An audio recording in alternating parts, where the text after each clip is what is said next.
All right. So for those of you who are not members of Impact 100, we are a mission-driven, what we like to think of as collective giving circle, group of women who get together. Everybody contributes $1,000. We wait until when we have a group of 100 women together, we give away grants of $100,000 each. Last year, we gave away 4 grants.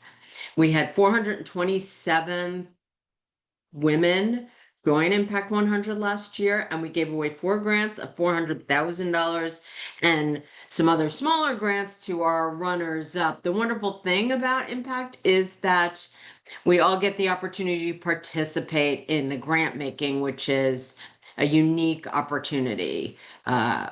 Most people can give. Oh, here we go. Some of our guest hosts are joining.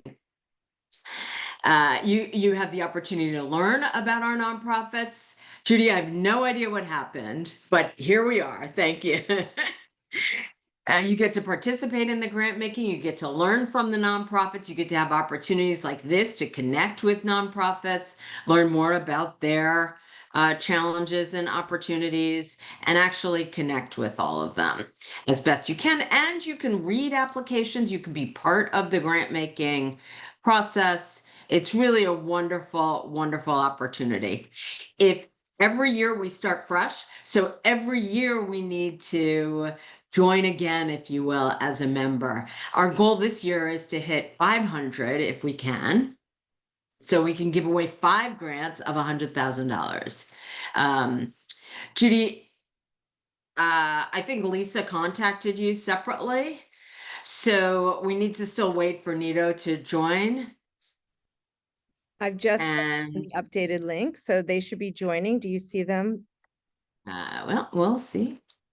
I've never seen that happen. So I never in my life. How many times have we done this? I've never seen it. We only have one Zoom account, so nevertheless, they should be in momentarily. And Monica's here, so that's great news.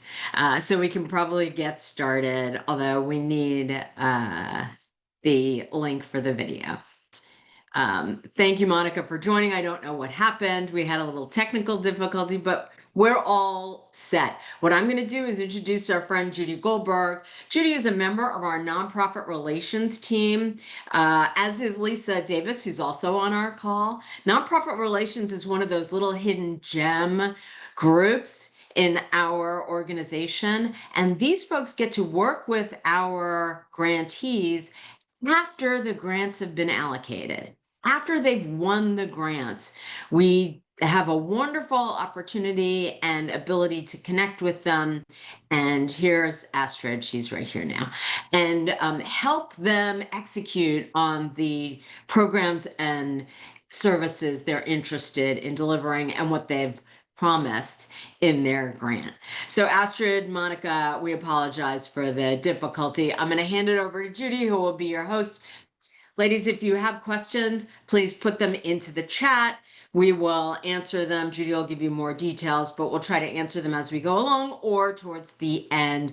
Lovely to see you. If you have any kind of questions, put them in the chat. If you have questions about Impact 100, if you have questions for me personally, please feel free to put it in the chat. And now without further ado, which I sort of hate that expression, but nevertheless, I'm thrilled to introduce Judy Goldberg. thank you, Amy. I appreciate it. So good to be here with you this afternoon and have the chance to learn more about NIDO, De Esperanza, which is an incredible organization. Before we dive in, Amy did mention that I am on the Nonprofit Relations Committee, and I love it. And I just want to put a little thought out there for anyone who's interested in getting involved in a different way in the next year or so, that it allows us to work really closely with our executive directors and our program managers for each of the organizations. And I've been to most of the sites now, visiting different organizations and just getting to understand them and the impact they're making firsthand. So just a little shout out for Lisa as our head of our nonprofit committee relations committee and to the role. It's fascinating. I also run my own business called Wondershift, and I work with different companies around the world focused on leadership development, strategy, org design. And so I feel like it's actually a beautiful blend to do what I do day to day with what my role entails with the Nonprofit Relations Committee. So I feel very fortunate that I get to love every part of what I do when I wake up. And I'm really excited to introduce you to Nido de Esperanza, because they are working, think about like working with the most vulnerable babies and families to create strong foundation for babies in their first 100 days of life. And they do this through holistic programming, through helping families thrive through adversity, and disrupting long-term financial poverty. So I actually am going to hand it to Astrid, who's going to share a video that tells you a little bit more about Nido before I introduce you to Monica and Astrid. Thank you, Judy. Thank you, Judy, and thank you all for being here. We apologize for the delay, and I'm excited to share a little bit about what we do. Let me share our video first before we get to speaking.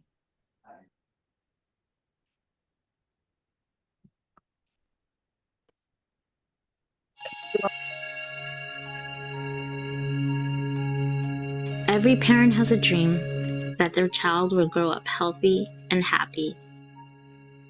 And at Nido, we're all about supporting those dreams, which begin in the womb.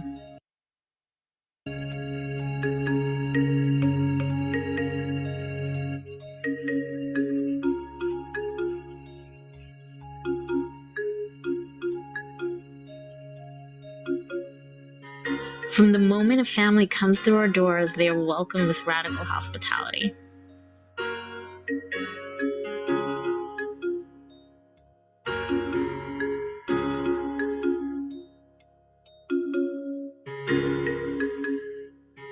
We believe in the power of a community of parents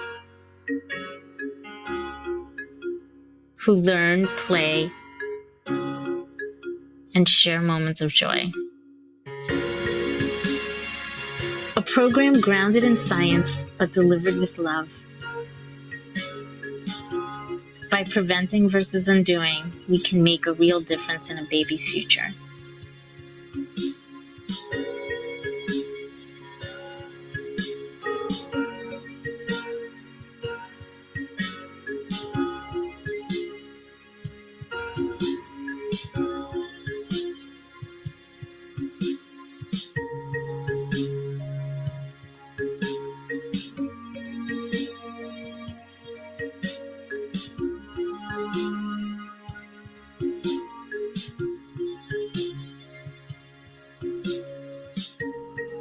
When a child reaches the age of 3, the family graduates with a start in life that all children deserve.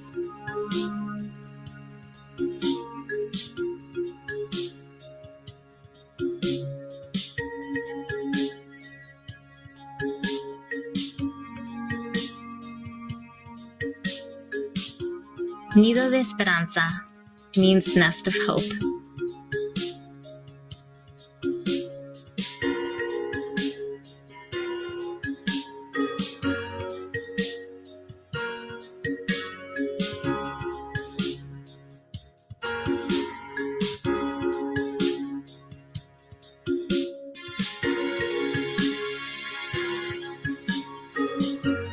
We invite you to support our mothers, our babies, and our families. Thank you for your support.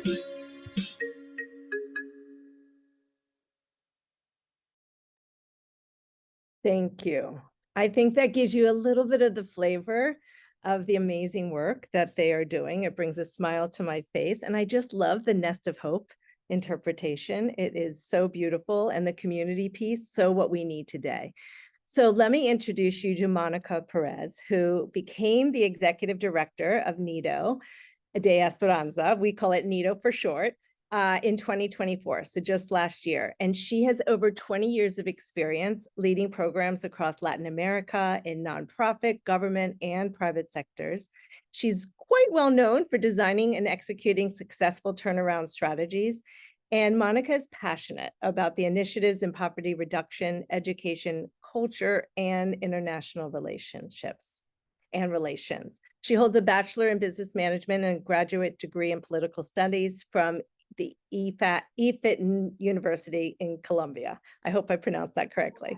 And then we have Astrid, who has been program director at NIDO since 2020. And she has over 10 years of experience in early childhood education, family services. She's worked closely with children from birth to 5, providing early education, therapeutic support, and parent coaching. Astrid actually co-created NIDO's evidence-based group cycle, guiding families from enrollment to graduation, and continues to champion a holistic 2-generation approach that empowers parents and nurtures thriving children. She also holds a bachelor's in social work from Lehman College and a master's from Yeshiva University. So you can probably tell why they're a great pair. And so with no further ado, as Amy said, let me introduce Monica and Astrid. Please fill in any blanks I may have missed. Let's start with you, Monica. Yeah, no blanks, Judy and Amy. So no, before we jump in, Astrid and I just want to we don't get enough to stress how grateful we are for the Impact 100 grant. It's not only the grant that you gave us financially, but to be part of this community of powerful women, inspirational, has been so important for us, and we're so grateful. So we wanted to say thank you, because thanks to the grant, we got to hire a new social worker and we expanded our programming. So we are serving more than 30 more new families. And while we get into the conversation, you're going to see why this is so important. Her name is Eliana. She's part of our team, and she's been with us for 15 months. The families love her. We love her. The kids are thriving. So I just wanted to say thank you, because you are there. You cheer for us. You've been to NIDO, some of them. I recognize some of the faces. I recognize Joe. I don't see all the faces, so I'm not. I don't know all the names, but we just want to say thank you. And also with Judy, we've been part of the round table. So when I say community, it's not only being part of you as a group of powerful, inspirational women, but also sharing with other organizations. And that is so powerful, because we're living in times where we need each other, and we need to share resources, and we need to talk about the challenges. And last time it felt like so inspirational, just sharing what we're living and the moments where we're at. So I just wanted to start by that, and I'll pass the word to Astrid. Thank you, Monica. Thank you once again for being here. And I already see some great questions in the chat, so I'm excited to get into the conversation. As Judy and Monica mentioned, I'm the program director at NIDO, and we are living in difficult times, and it is the support of amazing people and amazing organizations like Impact 100 that help us continue to serve our community.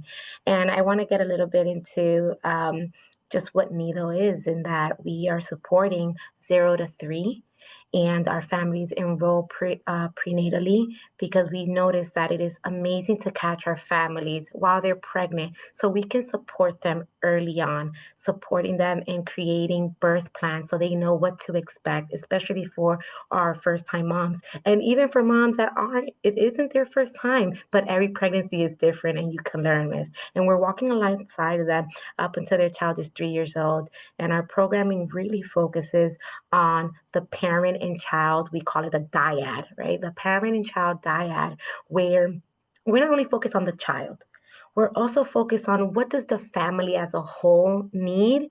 So then if the family is well, if the family is doing what they need to do and they're thriving, that by default trickles down to the baby.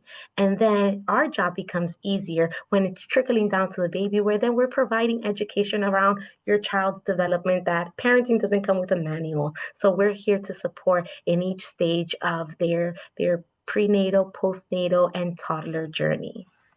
Amazing. Thank you so much. And we will get to all of your questions as well. I am curious though, can you start by sharing with us who you work with more specifically and what's so important about these first 1,000 days of a baby's life? Absolutely. So we are located in Washington Heights, and we are serving the Latino population that are in northern Manhattan, uh, Washington Heights area, and now South Bronx. We actually expanded a bit to receive families from South Bronx. And our families are coming in from different walks of life, different migration journeys. We have families that were born here. We have families that migrated years ago. We have second generations. We have families that migrated 2 years ago. And the main community that we see here is this dual language, these language barriers that our families are coming from and facing. Not only do they have different backgrounds, but now coming in with these different backgrounds, really working on assimilating to this new community while also having so many different barriers. We talk about intersectionality a lot. So our families come from lower education because their families were pulled out from resource from schools back in their home country. So we really focus on the 0 to 3. And Judy, you asked why the 0 to 3. So that's who we are serving. But why 0 to 3 is so important. There are so many programs that do what we call reactive work, where it's after the fact. So there's a lot of after school programs. There's a lot of programs that focus on like older kids. But when Nido first started, and Monica can speak a little bit about the history, when Nido first started, there weren't a lot of programs that were doing the early childhood work. And that is so crucial because in the first 1,000 days of a child's life, of our lives, those first 1,000 days is when the brain is growing rapidly. In the first 3 years of a child's life, your brain grows up to 80%. And then by year 5, 90%. And then the other 10% is all throughout adulthood. So that goes to show you how formative those first 1,000 days of a person's life is and how that impacts them even when they're an adult. So really catching it early, we focus on preventing versus undoing, and really focusing on supporting and giving families a leg up early on so they do well. And the studies are there. The science speaks for itself. Children that have the support early on do better in life, do better academically, relationship wise, and in their in their labor work later on. And even more and more research is coming out to support this, right, over the years. Yeah. Monica, can you talk a little bit more about the history? Astrid said, you could share it. Yeah, a little bit. and I was gonna compliment Judy what Astrid was saying, and what's also like very important about Nido is our programs are in Spanish. They're culturally aware, so our social workers understand the families, and this is something that I learned when I was interviewing for Nido, because it's not so easy to find bilingual social workers, and for me, like coming from a business problem solving, it was like, okay, but so we'll teach them Spanish. And they were like, no, no, no, no, no, wait. It's a different community. It's a community that comes from an immigration background first. And secondly, you need our team to be aware of everything. So our team understands the needs and the realities of our families. So that's one of the key elements I wanted to point out. And the other element that came into place, and it comes with the history of Nido. So we're in the entrepreneurial language. We are a spin-off of the Methodist Church of Park Avenue and 61st. There is another Methodist church in Washington Heights. So the two churches work together, and the Methodist church in Park Avenue wanted to create a program to serve the community in Washington Heights. So our founder, Holly Fogel, went out and did a lot of research, took a lot of information from Robin Hood Foundation, and what they found was that this program, like the 0 to 3 in Washington Heights, was one of the most underserved programs. So that's why we are where we are. And secondly, it was what we found was that there were many, many programs that would serve the community. So would have the social work program, or would have the goods, or would have the building community through the groups. But there wasn't one program that would bring the three of them together. And why is this important? Because one thing our families don't have is time. So we want them to go. It's like Astrid presents it. It's a one-stop shop for our families because they don't have the time. They have the kids. Some of them have other kids that have to go to school. So when we think of our theory of change and problem solving, that is another of the key elements. It's the 1,000 days of baby, and how we solved it was creating a wraparound program that serves our families, understanding their needs and overall their time. And so Astrid, did you want to ask something? No, I'm just agreeing. Okay. Given everything you just shared, how do you go about measuring success? And how many families a year are you actually able to serve? You could go, Astrid. Well, I'll give the numbers of families. So Nido started, so in our history, Nido started in 2016. So next year is going to be our 10th year anniversary. It started as a group of mommy and group and providing the goods. So we started serving around 20 families. We've been growing exponentially. And when we started with Impact 100, we were serving around 140 families, 135. Now we can say that we are serving 165 families. And our goal is to get to 200 by the next year and a half, and to double that number in the next 5 years. So in the next 5 years, we want to get to 300 families. That's where we're at. It's ambitious, but we are in track to get there. Yeah. So do you want to talk about how we measure success, Astrid, and a compliment? Yes, yes, yes. So when we talk about success, there is the quantitative way of measuring success, and we can talk a little bit about numbers. But in this field and in social service, there's a lot of the qualitative work that I think sometimes doesn't get spoken about. So we'll talk a little bit about and in quantitative, right, more logistical and more concrete stats. Our success is 90% of our kiddos enter a 3K or early Head Start program. Well, what does that mean and why is that so important? Neither our families graduate the 3rd year.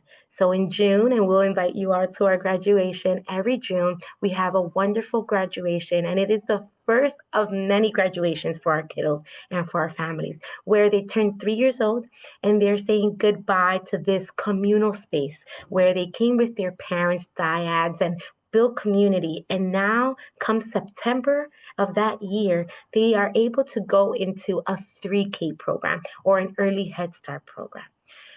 That wasn't something that was as easily achievable for our families, because in New York now, in order to go into a 3K program, you have to register online in January. So there's deadlines, there's applications, there's so many things that a lot of our families may not even know how to navigate. I'm pretty sure a lot of us don't know how to navigate it. We've never been exposed to these things, right?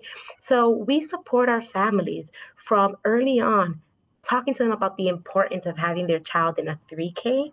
What does that do for their development? And ensuring them that they have all the information that they need so they feel comfortable in letting their baby, because they say, my baby's too small, only 3 years old, to go to a school by themselves.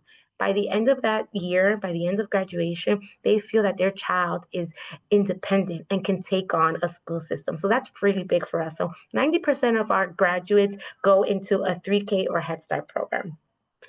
90% of our families have healthy pregnancies. And this is really big, especially for people of color, where maternal infant mortality rates are extremely high. because we start early on in pregnancy, we're able to talk about what is preeclampsia, what is having high blood pressure in your pregnancy, how can that affect you? What is having diabetes? How do we take care of ourselves? How do we eat healthy? What is okay to eat and what isn't okay to eat? And how do we continue to advocate and speak to our doctors freely so that we are safe and secure when we are in labor and when we're in our prenatal and postnatal stage? A second one is that our third one is that 80% of our families complete our 3-year program. And that is big because a 3-year commitment for a family can sometimes feel a lot, especially when we have group cycles where families are meeting weekly for their educational support groups, where families are meeting minimum once a month with their social workers to receive individualized care. And they're coming twice a month for food distribution, diapers, and quarterly receiving baby bundles, our prenatal baby boutique. And so our families are committed to our service and committed to the work and committed to the organization. This is really big because some of our families, due to a lot of changes, have to move out of the region, move out of the state, move out of the city. And so that's a big reason why our families don't finish the 3 years. But I'm pretty sure if they were able to stay in New York, they would stay with us for those 3 years. And on the more qualitative side, and this is Astrid, can I yes. pause you for 1 second? Because Lisa asked an interesting question when you were talking about the 90% of families having healthy pregnancies. And do you partner with pediatricians in our hospitals to help educate or provide care? Yes, Lisa, thank you for such a great question because part of that is not only are we supporting with creating in our prenatal groups knowledge around healthy pregnancies, but we also work with New York Presbyterian, who's just down the block from us, and Columbia as well, and their residents and their pediatric residents, where we have monthly health literacies that cover pediatric topics. This looks like, what does healthy eating for my toddler look like? How to navigate picky eaters, how to navigate vaccinations, what are common rashes, infections, viruses, flus, how do I navigate all of these things? So that's a wonderful question because we have a wonderful partnership with NYP and Columbia, and we're always encouraging our families to seek more. And it's also in a space where families feel comfortable to ask questions, right? Maybe a doctor maybe feels too of a person of authority, and sometimes we ourselves don't ask the questions that we should to our doctors. So imagine when we have a language barrier and maybe a lack of understanding for certain medical terms or for even certain diagnosis. It just gets that much harder. So being in a space like NEVA that they're familiar, they can ask these questions to the pediatric residents and get actual information. And then also say, we can't diagnose you because we're not your doctor, but that you should go back to your doctor and ask these wonderful questions when it's questions that we feel need a little bit more care. Thank you. And that is so helpful. I feel like as I'm listening to you, every mom I know would love all of that insight and the ability to ask questions, right? Absolutely. And Absolutely. so tell us more at like some of those qualitative stories of success, because we're all Yes. humans and we love to hear the stories of success. Oh, you can share, Astrid, the story we were talking about yesterday Yes. about the mom that changed her baby from the daycare. Yes. So before I get into that story, one of the main goals of Nido is building that community and supporting our families becoming self-sufficient. That means that sometimes we may not even see that impact, right? We're with them 3 years, but our families can leave Nido and probably find other jobs, really become self-sufficient. But what we do have is created a pipeline where we have former graduating moms work at Nido. So we have 4 graduating moms. One of them is our distribution coordinator. Her name is Ramona. We have 2 other who are part-time distribution coordinators that assist with all of our donations, all of our material goods that are going out on every 2 weeks and on a monthly and quarterly basis. And then we have a former mom who was so connected to the field and loved social work so much that went to school and is now our intake coordinator. So while she was at Nido, she was studying. She was a young mom of 2, was receiving her BSW, was receiving the support that Nita was giving her to help her continue going to school, and then graduated from there, worked with us part-time as our distribution, as one of our coordinators in distribution, got her master's in social work, and now is our intake coordinator. Her name is Solange, and she has been such an amazing asset and just has this vision, connected to the community, and is just an amazing person overall. And so those are the qualitative stories that we say that's a success for us. Now, in our groups, not only are we building community, but we're really educating our families around what they can do, not in our 2-hour groups here at Nido, but in their day-to-day lives to best support. And we have a group where it focuses on their child development. It's called Growing Great Kids, and that's a nationwide curriculum. All of our curriculums we use are science-based, evidence-based. So we are talking, and our motto is grounded in science, delivered with love. Everything that we're talking about is backed by science, but we're here delivering it in a warm environment. And because of this, our families receive it, are able to process it, ask questions, and deliver. One of the topics was screen time for toddlers. And that is a big challenge for us nowadays where there's screen times everywhere. And it is just so easy and convenient to give your toddler a phone so they can stay distracted while you're changing their diapers or while you're at home trying to take care of everything else. And so this was a big conversation with our families about what does it mean? Why is this impacting your child?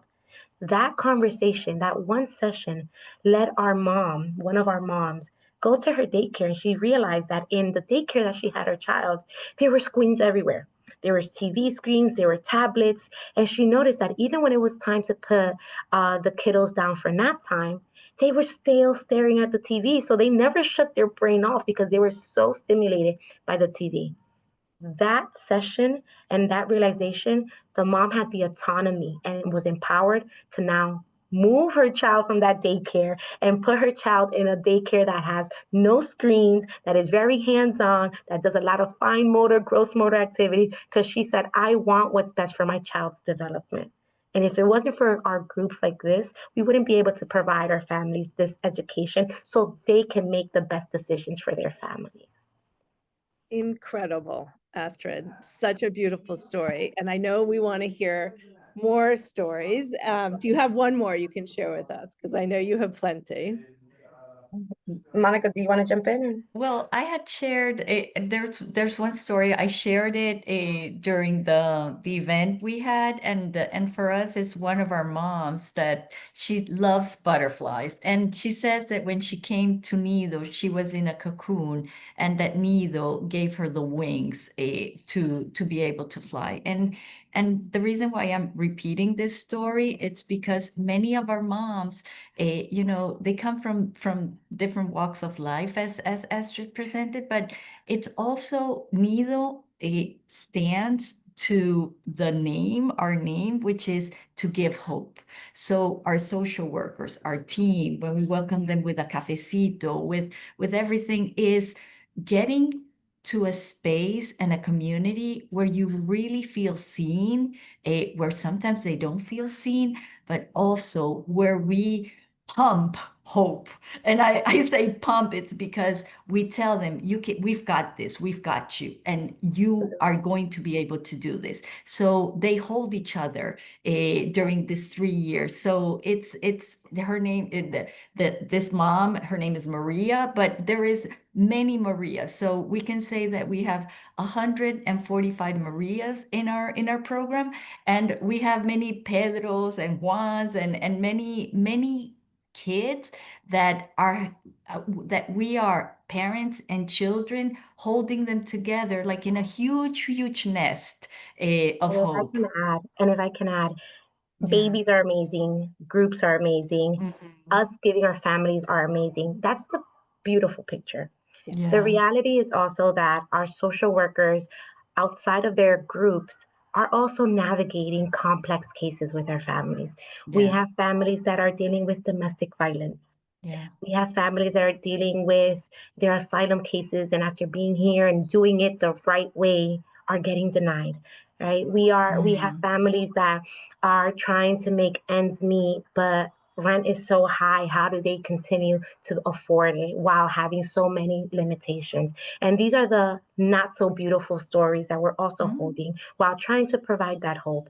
And there's plenty of DV cases, domestic violence cases, where we're not judging anybody for staying in their situation, but constantly holding our clients' hands until they feel ready to leave their situation, because they have all the resources in place that they feel confident enough to leave. And these are just, again, more qualitative stories of the impact and how we measure success. Even if we get one person to leave a dangerous situation, or we support one person navigate court, those are our stories of successes. This Yeah, is so important. And and I would go ahead. add, Judy, that this year, as you all know, has been super challenging for our families, and we could say that another success for us is we've been a going beyond what NIDA's core is, and it's just educating our families on their rights as migrants, educating their families on hard and difficult conversation of how a parenting separation would look like. We look for the partners right now. That was at the beginning of the year. Now we're facing a SNAP and WIC and cuts, et cetera, et cetera. So like a month ago, we were envisioning this, and we've been partnering with new organizations like how can our families have access? We have a bi-monthly food distribution, but we're going to see that maybe they're not going to be able to put the food at the table as they were doing in the beginning of the year or this year. So we're looking for new partners. So from a Nido like internal perspective, I would say that, and I mentioned it when I was in the panel, it's that capacity that Nido has to adapt to the challenges that every day brings in a country like the United States right now. So that would be one of the successes, that we have a plan, we have a North Star, we have everything, but also we're able, because we're a smaller team, to navigate all these changes and adapt. Yes. And that was what I was going to ask, is like, there's the very real current state right now. Yeah. Wondering what you're doing to support your families who are going through all the issues you just described. And also, I'm sure there's many of us on the call that want to understand what we can do to support your advocacy work. And what would you advise us to do that would support the work that you're doing, in addition to volunteering and being able to fulfill your wish list? What else can we do to support your work? Absolutely. And thank you for this amazing question, because that's a big us. Um, I'm gonna start from like very general to then get a little bit more specific. Learning about disparities in our communities, it's a big one, right? We can say we believe in babies, we can say we want to support babies and we want to support families, but if we don't understand, and that goes for our social workers, I tell my social workers this all the time, we have to open our minds, we have to read, we have to look at how the intersectionalities of our communities impact and create more and more barriers for them to receive services. So really learning about those disparities within our communities, especially with Black and Brown mothers, it's a really big one.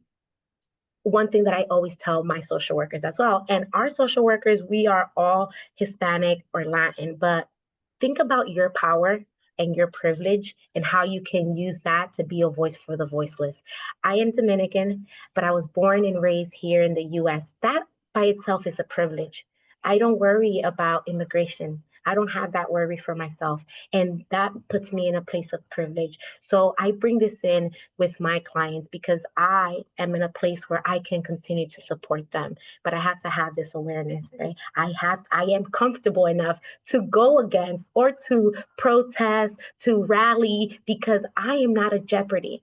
I am not. And I tell this to our team as well. As long as you're healthy, you're good, you're okay, you feel safe, you're comfortable, use your voice to raise up the voiceless. And I tell everyone to do the same as well. Whatever you can bring to it, however you bring your power to support not only mothers and families, but other communities that are in disparity. For Nido really is staying connected. We offer some volunteer opportunities, not as much at the moment because we're currently growing and expanding, but we are going to, we would love to have more volunteer opportunities as we continue to scale and grow. So please stay tuned. But also using your skills is really big. Impact 100 has an amazing, and I love working with Impact 100. And one thing I didn't share is that I am also now a Founders Fellow of Impact 100. So I am now a part, I am also a member of Impact 100. And that's just because I loved Impact 100 so much. And I learned about Impact 100 while working at Nido when we were going through our grant process. And it just touched me so much, the work, the community, as Monica mentioned earlier. And I was like, I want to be a part of this also. I don't want to only be on the receiving end. I want to be on the other end, supporting other communities, other organizations as well. And so bringing in those skills, right? We had earlier in the year and late last year, we had an Impact 100 member who her background is an attorney, and she said, I want to come and talk about, and I said, we always want know your rights workshops. Come talk to our social workers. We're not attorneys. We don't know anything about the law. We try to stay informed as social workers, but what better way to get it directly from the horse's mouth? And so we had an Impact 100 lawyer come to speak to our social workers. So what are your skill sets? What are those things that you can offer, or if you know someone? And also something that we're always trying to get is like corporate sponsorship. So if you know someone that knows someone that knows someone that can connect us, we are always welcome to be to getting in introductions and everything, because that really helps us. Nido is donation based. So all of these partnerships is a big one for us as well. Yeah. And then we have our wish list as well, where we always, as mentioned, Nido is donation based. So we are always out there trying to buy pajamas for our kiddos to pack, diapers, formula, all of these good stuffs. So these are just some of the ways that you can get involved, stay connected, and make an impact. Yeah. Astrid, I'm so glad you mentioned the Founders Fellow. I was going to say something and then I was like, I don't want to take away her surprise. So that's very, very exciting. And I know we're coming up on time. I would love to open it up to questions, but Monica, it looks like you have something to Yeah, no, I just wanted to add to what Astrid mentioned is that when she was saying educating ourselves, I'm participating on a leadership program at the Citizens Committee for the Children of New York. And for me, it's been super helpful and educational, and the numbers are real. And we wouldn't think that, well, I'm coming from Colombia, South America. So for me, it's been a huge impact how the numbers are real. Like 1 out of 5 kids in New York City are born into poverty. And for me, that was a number that I still can't wrap around my head around it. Like it's amazing that in a city of this amount of wealth, et cetera, that children are born homeless, that children are born into this situation. So just when we talk about educating ourselves, it's for some people, oh no, that's some narrative. No, the numbers are real. The numbers are real. So I just wanted to stress that, because for me at first I was like, I can't believe that, but educating myself in this program, I've learned that. And the more you dig into the Black and the Latino, or as they call it, brown community, the deeper they are. So there are huge disparities in the city. I just wanted to point that out, Judy. But we'll go to more joyful topics. No, I'm glad you pointed that out. And I'm wondering, is there anything else that we might not know, but we should? Because I did not know that stat. That is jaw-dropping, right? 1 out of 5 born into. Is there any other things that we should know that we might not be aware of? Yeah, absolutely. You know, a big one for us, again, we are always assessing for our child's development. That's a part of ensuring that our children are doing well. And we focus so much on communication, making sure that we're referring to early intervention to get an evaluation and all of these things, because in the Black and brown community, there is a big word gap disparity. So by the age of 2, you already have Black and brown children know about, I believe, and now the studies have changed. Back then, it was over 1 million words in that they don't know compared to their other counterparts. And so we really want to advocate for reading to our children, coming to a community space, talking to them, where maybe I wasn't taught how to play because I didn't. We have families that were removed from schools and back at home. They probably went up to the 4th grade and they had to work for themselves and for their families. So they didn't play. 4th grade, we're talking about kids. So they didn't know what it's like to play. And by default, they don't know how to play with their babies. Right. So how do we educate on these things that really support? So that was a really big one for us as well. Yeah, and the last one that I would add, Judy, and this was last week's program here at the Citizens Committee. One of the visits that we did, the director, executive director said, poverty and neglect look very similar. And for me, that was like, she's right. Sometimes we think that our families are neglecting, but poverty looks very similar. So it's when you don't have the education, when you don't have the resources, when you don't have the opportunities, it might look like neglect, but no, it's poverty, and and they look very similar. So I just wanted to bring that up because for me that was like it hit my stomach and like all my body, it shook me. But at the same time, it's like, yeah, everything looks so similar, and they're not. There's so many nuances to what poverty looks like. Thank you. That is such a powerful statement. Thank you. That will stay with me as well. I see Ellen's hand up, so I'd love to turn it over to Ellen. I don't really have a question. I just wanted to say how impressed I am by what you all are doing. And I think the aspect of it that really speaks to me is building resilience among these families, because as you pointed out several times, they may not have the experiences, and they're challenged every way they turn with the various things that we've talked about, the SNAP and the immigration and all that kind of stuff. But the fact that their experiences there is both the baby and the parents having this experience for 1,000 days at NIDO, which helps them to be better equipped to deal with life. And you're just doing fabulous work, and just congratulations. Thank you so much. We really appreciate it. Thank you, Ellen. Thank you, Ellen. What other questions do we have, either in the chat or feel free to raise your hand, come off mute? I see Alessandra asked about volunteers, which we already spoke a little bit about, and also about donating some almost new kids items as donations. We do accept, and what we can do, we have a list of items that we do accept.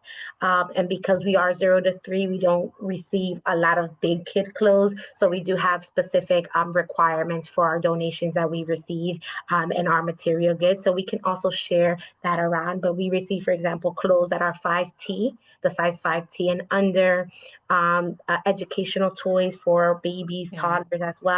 We do not receive walkers. We're actually against walkers because studies show that walkers are not supportive of gross motor activities and can be very dangerous. But we receive bouncers, for example, or the mobile walkers, the one that they're holding on to, the baby's not in it. So little things like that. So we have like some little tweaks here and there that we accept and we don't accept. So we can share that so you all can know as well. Please do share it with us or let us know where we can send people, because I think that will be a question that comes up a lot. And absolutely. And we have a wish list on Amazon as well that we can share. I think we put that in the chat as well. So yeah, you did. Okay. And it's beautiful. They make it very Look easy. at that baby, Robin. This is a 0 to 3 baby. Oh, bless. So sweet. 19 months. Oh. What a lovely age. Is there any more questions or anything that comes to mind for you all that we can answer? There was this question from Ellen early on. I don't know how much you touched on the relationship between immigration and the work you're doing. Absolutely. it might be helpful, given the circumstances of what's going on with ICE these days, like how that's affecting your work and how much it's affecting more importantly, how it's affecting the women in your group and how they're feeling about life and their futures and their children and all that. Absolutely. Nido is about 90% of our families are immigrants. And so we have, this year has been really rough on all of us, on the staff, on our families as well. And we have been, as Monica mentioned earlier, we are able to adapt, and that's the spirit that we have, where we are constantly having our ears to the ground and hearing what's going on and staying informed, so we're able to provide just better service for our families. And part of that is being aware of our population, that 90% are immigrants. And so what does that mean for us? Our team are carrying heavy workloads of our families, and sometimes there's just nothing we can do. And sometimes sitting with that harsh reality can be very heavy for the team and for our families as well. And so being an ear, just being there and being truthful, because there's families who may not have a pathway, but then there's a lot of people who are just horrible people, in my opinion, and just take advantage of this. And families are paying thousands of dollars from their savings, from the little bit that they're making, because a lawyer said, I can submit your application for you, and giving false hope.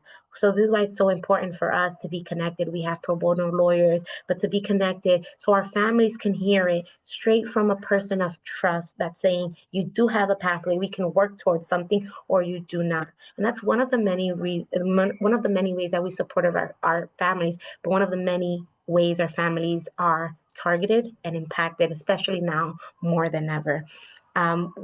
With ICE going on, and I hate to get political, but babies are political, and our community is political, and the work that we do is political. And with ICE going on, one of the things that we are working on now is ensuring that our families have standby guardianship, because if the unfortunate happens, it's out of all of our hands. But one thing that we can control is what happens to my baby. And just giving our family just that little bit of control, just that power in a hard conversation means so much to us and to our families, because even in a time where you feel hopeless, you still have a say of what happens, or where do your kids go in the meantime. So these are just the many different ways that we connect and we support our families who are being targeted and are being attacked. And there's always two sides to each story, but all of our Nido family wants what's best for their families. They are hardworking people and just really expect the best for themselves and for their families. Thank you, Astrid. Thank you. Thank you, Monica, both for being here and for creating these spaces for your parents and children. What did you call them? Little ones? Kiddos. The kiddos. Learn and grow and build community, and creating amazing programs and aiming to break the cycle of poverty to help these families thrive. So we cannot thank you enough for being here.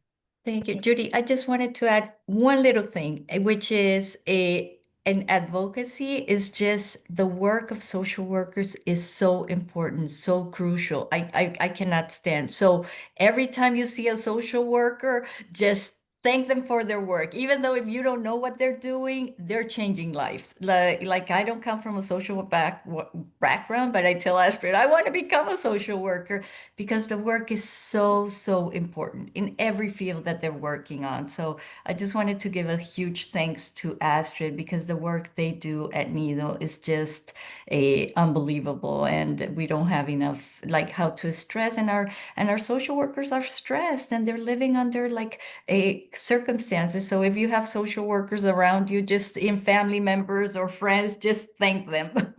Yes, you're 100% right. Thank you. Thank you all for being here, and wishing you a wonderful week ahead. And let's stay involved and keep making an impact. Thank you. Thank you, Judy and Amy, for hosting us. Okay. Bye.